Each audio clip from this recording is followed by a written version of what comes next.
El índice de desempleo para unos ha disminuido, para otros va alcanzando otros niveles. En la ciudad de Guayaquil nos acompaña el doctor Rodas, él pertenece a la Fundación ECOS. Muy buenos días, gracias por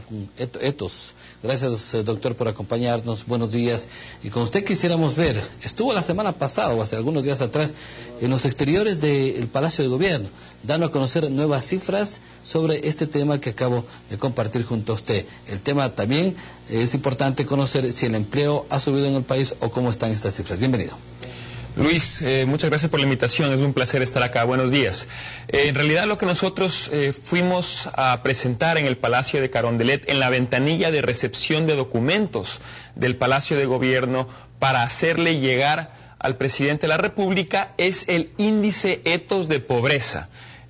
mismo que tiene por objeto aportar una nueva visión, no solamente para medir la pobreza en América Latina, sino fundamentalmente para definir mejores mecanismos para superarla.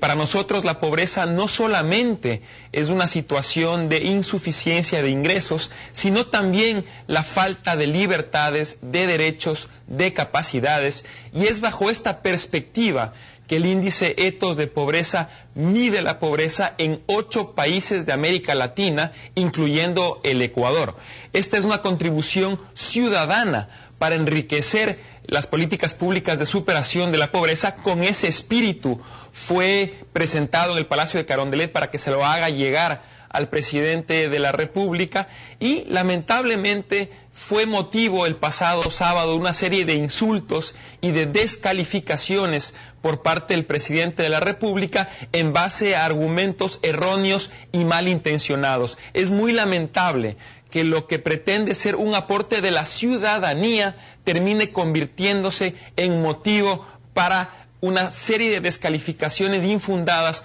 por parte de quien más bien debería promover que los ciudadanos aporten con ideas y con propuestas para solucionar los problemas del país. Las cifras que ustedes se reflejaron, que ustedes dieron a conocer en la realidad y en base a las investigaciones de ustedes. Perdón, no le escuché la pregunta completa, Luis, ¿la podría repetir, por favor? ¿Cuáles son esas cifras reales que ustedes dieron a conocer justamente y que fueron criticadas por el gobierno? Bueno,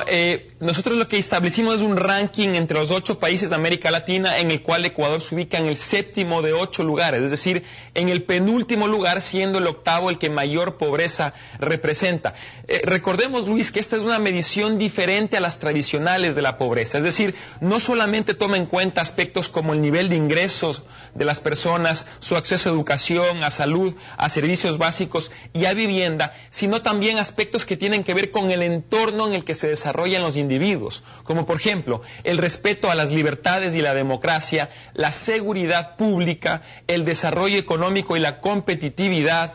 la fortaleza de las instituciones, la equidad de género y el medio ambiente. Temas en los que una sociedad debe estar bien para poder superar la pobreza, y de ahí la necesidad de incorporar todos estos aspectos en una medición de la pobreza que nos brinda un panorama más completo y realista. El presidente de la República, entre otras cosas, señaló el pasado sábado que nuestro índice era una farsa, según él, porque utilizaba datos de 2006. Para mí es muy lamentable que el presidente, que constantemente ha venido criticando a quienes, según él, afirman medias verdades, él caiga en las mismas prácticas, porque en realidad, de las 30 variables que conforman el índice Ethos de pobreza, para el caso del Ecuador, apenas 9 de estas variables en efecto provienen de datos de 2006. ¿Pero por qué? Porque desde entonces no se ha realizado en el país una nueva encuesta de condiciones de vida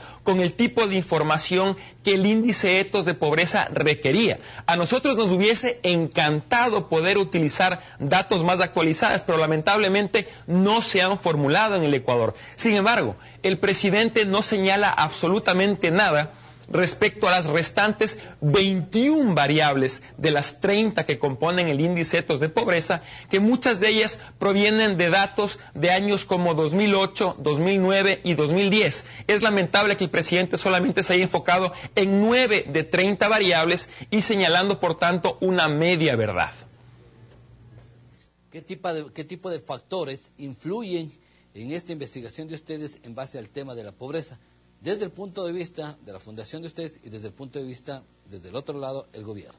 Bueno, el gobierno está defendiendo una perspectiva de análisis tradicional de la pobreza, fundamentalmente basada en el nivel de ingresos de los ciudadanos, mientras que nosotros pensamos que la pobreza es algo mucho más amplio y que, por ejemplo, aspectos como la libertad, como la democracia, tienen una relación directa con la pobreza. A mí me preocupa tremendamente, por ejemplo, que el presidente haya señalado el día sábado que la democracia no tiene ninguna relación con la pobreza. Eso sin duda debería llamarnos a la reflexión y quizá explica en parte algunas de las cosas que están ocurriendo en el país. La democracia es fundamental para dotar a los ciudadanos de libertades, y un régimen que pretende precisamente dotar a todos los ciudadanos de mejores condiciones de vida tiene que tener como aspecto fundamental el respeto absoluto a las libertades como parte de las estrategias justamente de superación de la pobreza, si consideramos que la pobreza es una carencia de libertades y derechos como las nuevas corrientes internacionales en el mundo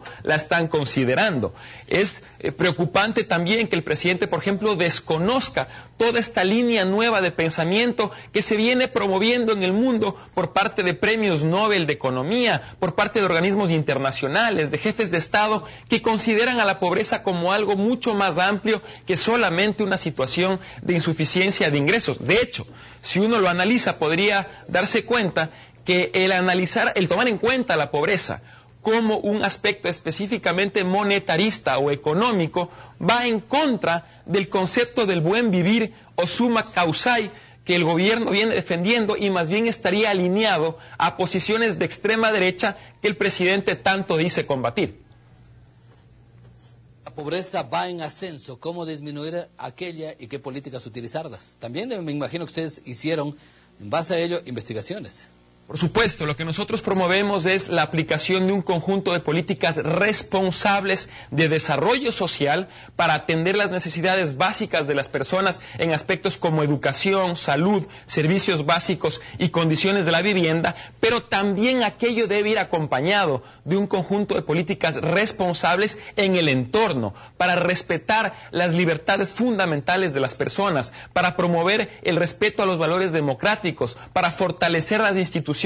y combatir la corrupción, para combatir de manera adecuada la inseguridad pública, para promover la equidad de género, entre otros aspectos. En síntesis, Luis, para nosotros, un país en donde los ciudadanos no tengan acceso a un nivel suficiente de ingresos, a salud o educación, es un país pobre, pero también un país es pobre si en él los ciudadanos no pueden expresar sus ideas con libertad y sin temor a represalias, si no pueden salir de su casa sin el temor a ser atacados por la delincuencia, o en el caso de las mujeres no pueden acceder a mejores condiciones de salario solo por el hecho de ser mujeres. Eso también configura una realidad de pobreza, y para combatirla se requiere un conjunto integral de políticas responsables. Yo quiero agradecer en la ciudad de Guayaquil a Mauricio Rodas, quien ha estado junto a nosotros de la Fundación ECOS, lo que ha hecho reflexionar sobre el tema de básicamente el tema de la pobreza y los índices que reflejan en el país, América Latina, y ante los pronunciamientos del presidente Rafael Correa el fin de semana. Gracias por acompañarnos.